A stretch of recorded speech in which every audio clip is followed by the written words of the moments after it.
Hello guys, welcome back to my channel पैसे की बात। आज हम जिस कंपनी के बारे में डिस्कस करने वाले हैं, जिसकी फाइनेंशियल ईयर की परफॉर्मेंस हम डिस्कस करने वाले हैं, वो एक स्मॉल कैप कंपनी है। उसका नाम है BLS ई सर्विसेज। मैंने इस कंपनी को क्यों चुना है, क्योंकि ये काफ़ी रिटेल पॉपुलर स्टॉक है। इसका IPO लास्ट ईयर ही आया था 2024 में, तो इसलिए मैंने इस कंपनी को चुना है। आइए देखते हैं इस कंपनी के बारे में कि इसमें क्या-क्या देखना चाहिए और इसका बिज़नेस मॉडल कैसे एनालाइज़ करना चाहिए। तो सबसे पहले बिज़नेस मॉडल एनालाइज़ करने का सबसे पहला जो स्टेप है, हम ये देखेंगे कि कंपनी करती क्या है। अगर मैं इसकी प्रेज़ेंटेशन में जाता हूँ, इन्वेस्टर प्रेज़ेंटेशन में, तो मुझे पता चला कि ये कंपनी के जो 3 मेन सेगमेंट्स हैं, वो है business correspondent services, e-governance services और असिस्टेड ई-सर्विसेज़। ये कंपनी बेसिकली G2C मतलब government to consumer, B2C business to consumer और B2B बिजनेस टू बिजनेस में डील करती है। इन कंपनीज का एक मेजर लिमिटेशन ये होता है कि जब आप B2C या B2B या G2C आप हो, तो आप ज़्यादा मार्जिन अपने प्रोडक्ट में नहीं बना सकते, क्योंकि आप बेसिकली रिलाय कर रहे हो बड़ी कॉरपोरेशंस पे और बड़े गवर्नमेंट इनिशिएटिव्स पे, जो भी उनके सेक्टर्स हैं जिसमें आप उनको आपकी सर्विस की ज़रूरत है। तो जो बड़े बिजनेसेस होते हैं, गवर्नमेंट होती है, वो तो एक फिक्स्ड आपको कमीशन टेंडर में देंगी। तो आपका जो मेन ग्रोथ इन सेक्टर्स में हो सकता है, वो वॉल्यूम ग्रोथ पे ही हो सकता है। मार्जिन बढ़ाने के लिए आपको काफ़ी मेहनत करनी पड़ती है। इस केस में, इस कंपनी के केस में क्या है, BLS सर्विसेज के केस में, कि ये एक एसेट लाइट मॉडल में काम करती है और इनका जो काम है वो सॉफ्टवेयर और डिजिटल टेक्नोलॉजी से रिलेटेड है, मतलब डिजिटल सपोर्ट प्रोवाइड कराना गवर्नमेंट के जो भी इनिशिएटिव्स हैं, ई गवर्नेंस ई गवर्नेंस लाने के, उसके लिए। तो अभी हम डिस्कस करते हैं डिटेल में कि इसमें है क्या क्या इस कंपनी के बारे में। सबसे पहले मैं फाइनेंशियल ईयर 25 की परफॉर्मेंस देखूं, तो जो टोटल इनकम है, वो कंपनी का 76% year on year 76% year on year increase हुआ है। और अगर मैं एबिटा देखूं, तो वो भी 72.5% इंक्रीज हुआ। एबिटा मार्जिन फाइनेंशियल ईयर 25 के लिए 15.8% रहा। और प्रॉफिट आफ्टर टैक्स देखूं, तो वो 75% ईयर ऑन ईयर इंक्रीज हुआ। तो कंपनी ने जो रिजल्ट, अगर देखा जाए मोटा मोटी इनकी प्रेजेंटेशन से, तो इम्प्रेसिव फिगर्स हैं। अच्छा, अब इसके बाद हम देख लेते हैं कि इनका जो Q4 का फाइनेंशियल परफॉर्मेंस है, वो क्वार्टर ऑन क्वार्टर कैसा रहा। टोटल इनकम इनकी 211। तो अगर हम Q4 फाइनेंशियल ईयर 25 का, मतलब इस वाले क्वार्टर का, मार्च के एंडिंग तक के क्वार्टर का हम अगर देखेंगे फाइनेंशियल परफॉर्मेंस, तो हमें पता चलेगा कि इनकी जो इनकम है वो 211.5% ईयर ऑन ईयर इंक्रीज हुई है।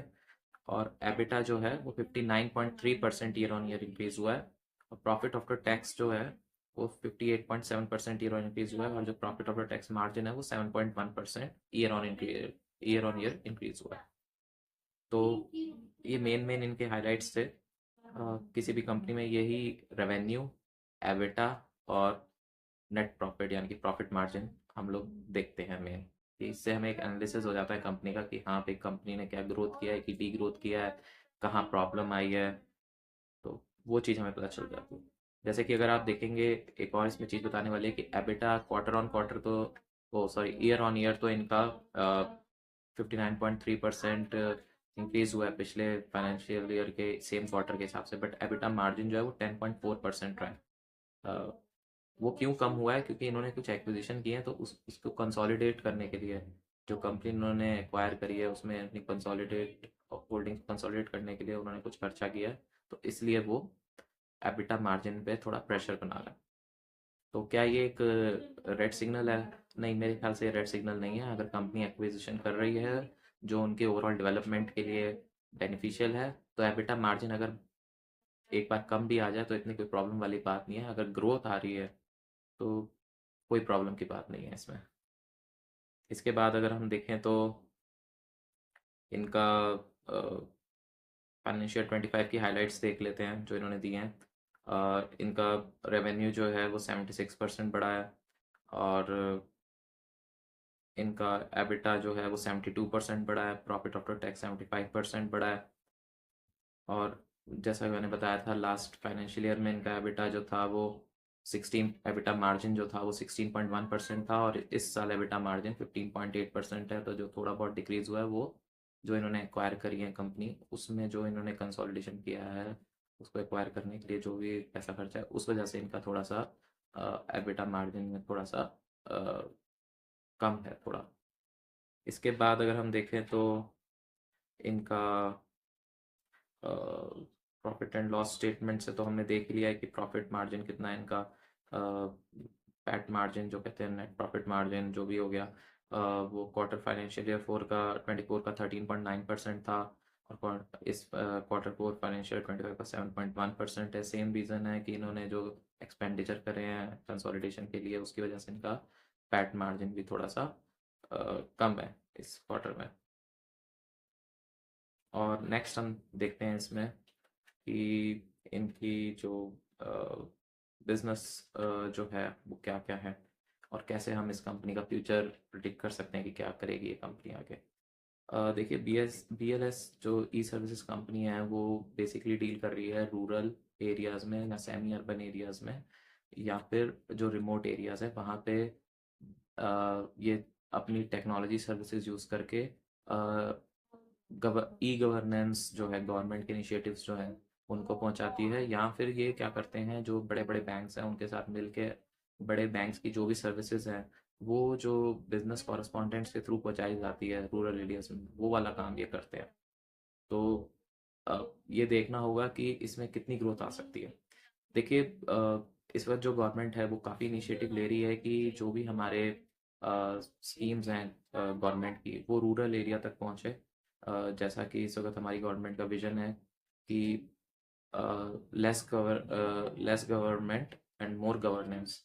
तो गवर्नमेंट चाहती है कि रूरल एरियाज तक भी ज़्यादा से ज़्यादा जो भी उनकी स्कीम्स हैं वो डिजिटलाइज हो, तो ये इनको सीधा एक फ़ायदा मिलता है इसका कि जितना ज़्यादा ये एक्सपेंशन होगा स्कीम्स का, उतना ज़्यादा लोग इतना ज़्यादा इनका रेवेन्यू जनरेट होगा। अच्छा, ठीक है। इसके बाद अगर आप देखेंगे कि इन्होंने कुछ एक्विजिशंस भी करे हैं। जो एक्विजिशंस इन्होंने करे हैं वो सारे के सारे इनके इन लाइन हैं जो भी ये काम करते हैं। कोई ऐसा एक्विजिशन नहीं है कि ये डाइवर्सिफाई करके देख रहे हो कि नहीं भाई ये इस काम भी चालू कर लो। जो जो काम इनसे इन्हीं के फील्ड का है उसी की कंपनीज इन्होंने एक्वायर करी हैं। तो ये एक अच्छी बात है कि इन्होंने कंसोलिडेशन करा है। इसके अलावा अगर आप देखेंगे तो इनके जो मेन 3 वर्टिकल्स हैं जॉब के, जो इनकी कंपनी के हैं, वो है एक तो बिजनेस कॉरेस्पॉन्डेंस का। इनके पास बड़े बड़े बैंकों के साथ टाई अप है, जिसमें ये अब एक्सिस बैंक हो गया, UBI, PNB, कैनरा बैंक, इन सब के साथ इनका टाई अप है, जिससे ये उनकी सर्विसेज को रूरल एरियाज में प्रोवाइड करा रहे हैं। अब मैं आपको ये भी बता दूं कि इस वक्त रूरल एरिया में जो बैंकिंग पेनिट्रेशन है वो बहुत कम है।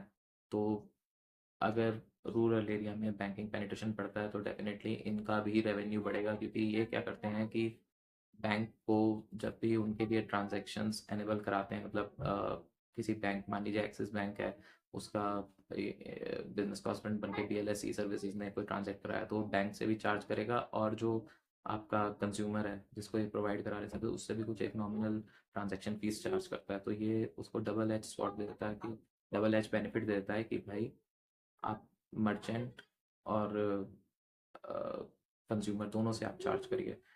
तो इसके अलावा एक ये भी है कि इनके पास जो आधार सेंटर्स हैं उनका बिजनेस है इनके पास, आधार अपडेट कराना, और जो भी स्टेट गवर्नमेंट की प्रधानमंत्री जन धन योजना और इन सबको एनेबल कराना।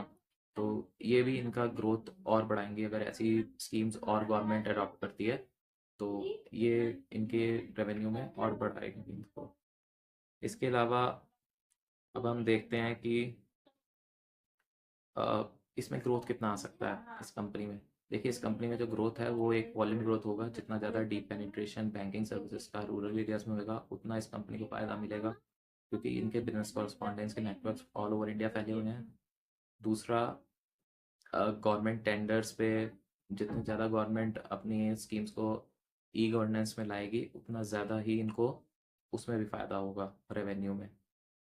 इसमें देखेंगे कि थोड़ा-सा इनको नेगेटिव क्या है कि क्योंकि ये गवर्नमेंट को सर्व करते हैं, तो इनका जो मार्जिन है किसी भी बिज़नेस में वो एक फ़िक्स रहेगा, या बड़ी कॉर्पोरेशंस को करते हैं तो वो जो मार्जिन है वो बिल्कुल तो लॉन्ग रन में अगर आपको इस कंपनी का ग्रोथ देखना है तो आपको ये देखना पड़ेगा कि भाई ये जो काम कर रहे हैं, जैसे कि आधार अपडेट कर रहे हैं, तो आधार अपडेट कितने लोगों का होगा, जितनी पॉपुलेशन बढ़ेगी ईयर ऑन ईयर उतनी लोगों का ही आधार अपडेट होगा।